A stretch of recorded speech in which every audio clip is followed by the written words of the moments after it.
परसों जब मेरा बर्थडे था तो मैं बल्लारी में था। बल्लारी में बहुत ज़ोरदार तरीके से हज़ारों की तादाद में लोग आके वो विश करना, वो सभी जो सियासी अंदाज से लोग इकट्ठा होते हैं, इकट्ठा हो के वहाँ पे सुबह से लेकर शाम तक बहुत सारे लोग आके दुआएं दिए। और यहाँ पे जो दोस्त हैं, यहाँ पे जो साथी लोग हैं पार्टी के अंदर, और ऐसे भी जो वेल विशर्स हैं, यंगस्टर्स हैं, ये जब मैं वापस अब बल्लारी से यहाँ पे आया तो कई लोग जो है ग्रुप में आके मिलना, दुआएं देना, विशेस देना, ग्रीटिंग्स देना, ये सभी कर रहे हैं। बड़ी खुशी होती है कि जब लोग मिलके आपको जो है दुआएं देते हैं और ग्रीट करते हैं। तो मैं सब नौजवानों को जिस तरह से ये मोहब्बत अब दिखा रहे हैं, इसी तरह से हम लोग जो है आगे भी मिलके काम करें। सिर्फ पार्टी के लिए नहीं, समाज के लिए भी जो हम लोग काम करें आने वाले दिनों में। जितना भी हम लोग सब पढ़े लिखे नौजवान, ये सब लड़के हैं, ये लोग सब भी ये हमारी आने वाले दिनों में हमारी कम्युनिटी की और हमारी समाज की दोनों की भी एक ज़बरदस्त ताकत बन सकती है लोग। लेकिन इनकी ताकत को जो है सही तरीके से चैनलाइज करना, इस ताकत को, इस एनर्जी को सही तरीके पे एनर्जाइज करके, चैनलाइज करके एक डायरेक्शन में लेके जाना, यही जो है एक लीडर बोलो, एक रहनुमा का यही काम होता है कि उस ताकत को पॉजिटिव तरीके से काम करवाएं, ना कि हम उस ताकत को जो है नेगेटिव तरीके में, नेगेटिव कामों में हम लगें। ये सब ताकत को जोड़ने में और ये नौजवानों को एक तरफ ले जाने में, और नौजवानों को आज की जो मौजूदा जो हालत है, उस हालत में किस तरह से हम लोग हिकमत अमली अपना कर काम लेना है, सरकार से हो या सियासी पार्टियों से, उस डायरेक्शन में मैं इन लोगों का ध्यान लगाते रहता हूँ। तो बस दुआ है कि अल्लाह से जो है ये सारे नौजवान आने वाले दिनों में हमारे समाज, हमारे देश, हमारी कम्युनिटी की ताकत बने। देखिए, उसमें चामराजपेट के ईदगाह के मामले में भी जो है स्टेट के अंदर ही हम लोगों को रिलीफ मिला था। वक्फ बोर्ड को और ईदगाह कमेटी को स्टेट के अंदर ही रिलीफ मिला था हाई कोर्ट में। लेकिन यहाँ पे सरकार, क्योंकि जो सरकार नहीं चाहती कि ये मसले का कोई हल निकले, सरकार चाहती है कि ये मसला ऐसा ही आगे बढ़ते रहे, ये मसले जो हम ऐसे ही ओपन रहे, ताकि जो है इसका सियासी फ़ायदा वो उठा सकें। तो इसीलिए अगले दिन वो इमीडिएटली आधे दिन के अंदर जो है कोर्ट में नया बेंच सेटअप करके उस पर एक फ़ैसला दिया गया, और उस फैसले के ख़िलाफ़ में सुप्रीम कोर्ट में जाके अपील करने का टाइम हमारे पास था। तो इसलिए वक्फ बोर्ड से हमारे वक्फ बोर्ड चेयरमैन हो और हमारे साबिक सदर जो रियाज अहमद खान साहब हो, ये लोग जाके दिल्ली में बैठ के एडवोकेट्स को हायर करके वहाँ पे केस लड़े। ऐसा लग रहा था एक टाइम पे कि जो है वो हमारे फेवर में नहीं जाएगा। जब 2 जज का बेंच था, जब उसको डिवाइडेड ओपिनियन था, 50-50 का ओपिनियन था, तो तीसरा जब वो बेंच को बढ़ाया गया, 3 जज बेंच आया, तो वो हमें उसमें रिलीफ मिली। मुझे लगता है ये रिलीफ भी जो है टेम्पररी रिलीफ है। आगे लंबी बैटल है, आगे लंबी लड़ाई है, उसको लड़ना है, क्योंकि वापस हाई कोर्ट को जाने के लिए बोले हैं। तो वापस हाई कोर्ट को जाके यहाँ पे हम लड़ाई इसकी लड़ेंगे, और यहाँ पे अगर हमें जस्टिस या रिलीफ नहीं मिले तो वापस सुप्रीम कोर्ट भी हमको जाना पड़ेगा।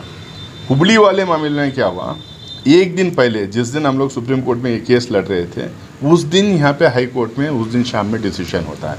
तो अगर हम जाते भी, तो क्योंकि अगले दिन ही गणेश चतुर्थी का त्यौहार था, अगले वहाँ जाते भी तो जो है लिस्ट नहीं होता, क्योंकि छुट्टियाँ भी थे कोर्ट में, और दूसरी बात जो है लिस्ट होने के बाद में टाइम भी लगता है, अर्जेंट हियरिंग हो नहीं सकता था।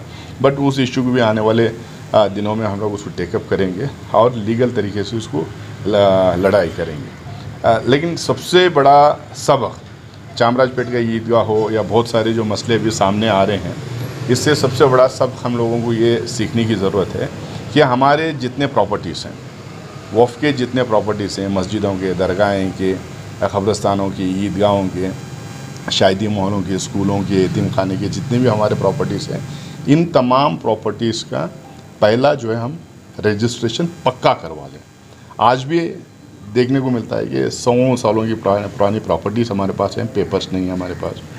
पेपर्स हैं तो किसी और के पास हैं, आधे बीधे रजिस्ट्रेशन हो गए। आज का जो लॉ है, आज की जो ज़रूरत है लॉ में, उसके हिसाब से सारे प्रॉपर्टीज़ को हम लोग को रजिस्ट्रेशन कराने की और डिजिटलाइज कराने की ज़रूरत है। जो वक्फ बोर्ड कर रहा है, वक्फ बोर्ड ऊपर से रूल बना सकता है, वक्फ बोर्ड ऊपर से सर्कुलर्स भेज सकता है, डायरेक्शंस भेज सकता है, नीचे के लेवल पे अपने वक्फ ऑफिसर को लगा सकता है। लेकिन मुझे लगता है और हम लोग को वक्फ बोर्ड में, क्योंकि हम लोग पिछले 2 साल से काम कर रहे हैं, तो वक्फ बोर्ड में हम लोग को लगता है जब तक कमेटी के लोग और लोकल लोग जब तक उसमें जो है जिम्मेदारी के साथ आगे बढ़ चढ़ के जाके अपने प्रॉपर्टीज़ का रजिस्ट्रेशन नहीं करवाएंगे तो ये काम अधूरा रह जाएगा। चामराजपेट ईवीए के मामले में जो है रिलीफ मिली है, लेकिन इसे जश्न के तौर पर भी लोग मनाते हुए और भी मामले को ख़राब करने की कोशिश कर रहे हैं, ऐसा क्यों? नहीं, ये इनसे लोगों के लिए क्या आप कह रहे हैं? देखिए, इसमें कोई शक नहीं कि ये खुशी का मामला है, क्योंकि किसी को उम्मीद नहीं थी कि वहाँ पे रिलीफ मिलेगा। रिलीफ मिला है, इसमें कोई शक नहीं कि ये खुशी का मामला है। लेकिन ये सिर्फ रिलीफ है, ये पूरी लड़ाई हम लोगों ने जीता नहीं है। उसमें कोर्ट ने कहा है कि आप वापस हाई कोर्ट में जाके इसको सॉर्ट आउट करें, तो वापस हम लोग को कोर्ट में जाना पड़ेगा, हाई कोर्ट में अपने दलीलें पेश करना पड़ेगा। उसके बाद हम क्या डिसीजन होते देखें। हमारे फेवर में डिसीजन आया है तो हम सुप्रीम कोर्ट नहीं जाएंगे, अगर नहीं आया हमारे फेवर में हम सुप्रीम कोर्ट जाएंगे। लेकिन मैं हमेशा ये कहता हूँ, खासकर हमारे जो मज़हबी मामले होते हैं, कम्युनिटी के मामले होते हैं, कोई भी काम जज्बे से ना करें, कोई भी काम शोर शराबा करके ना करें, क्योंकि सियासी फ़िज़ा जो हिंदुस्तान में है ये हमारे फेवर में नहीं है। लोग जो सरकारें में बैठे हैं वो जानबूझ के ये कोशिश करते हैं कि माहौल वो बिगाड़ें। तो ऐसे टाइम पे हम लोगों को थोड़ा एहतियात से काम लेना चाहिए, हम लोगों को लो प्रोफाइल होकर काम लेना चाहिए, हम लोगों को सियासी फ़ायदा उठाने के लिए शोर शराबा करके कम्युनिटी के काम को में दिक्कतें नहीं पैदा करना चाहिए। बिजली के मामले में वक्फ बोर्ड क्या कर रहा है? अब जैसा इसमें हम लोगों ने इंटरवीन किया उसी तरह से उसमें भी इंटरवीन हम करेंगे। देखिए, मैं आपको बताऊं कि बहुत सारे ऐसे प्रॉपर्टी, सिर्फ हुबली का नहीं, बहुत सारे ऐसे प्रॉपर्टीज़ हैं जहां पे हमें रजिस्ट्रेशंस करवा लेने की ज़रूरत है। आधे अधूरे कागज़ हमारे पास हैं, कागजी काम पूरा करने की ज़रूरत है। हमारे जो बड़े बुज़ुर्ग थे जो पहले कमेटियों में थे, वो लोगों ने जितनी उनके हाथ से हो सकता था, जितनी मेहनत कर सकते थे उसे करके कुछ जगह अच्छा काम हुआ, कुछ जगह अधूरा काम हुआ, उसको पूरा करके हमारे रजिस्ट्रेशन और डिजिटलाइजेशन पक्का करवाना है। इसमें मैं बार बार ये रिपीट कर रहा हूँ, वक्फ बोर्ड जितनी मेहनत कर ही सकता है, लेकिन उससे ज़्यादा इम्पॉर्टेंट है लोकल कमेटी में जो मेंबर्स हैं, लोकल जमात के जो मेंबर्स हैं, वो लोगों को रिस्पॉन्सिबिलिटी लेना पड़ेगा, office to office, table to table जाना पड़ेगा और अपने प्रॉपर्टी का रजिस्ट्रेशन करवाना पड़ेगा।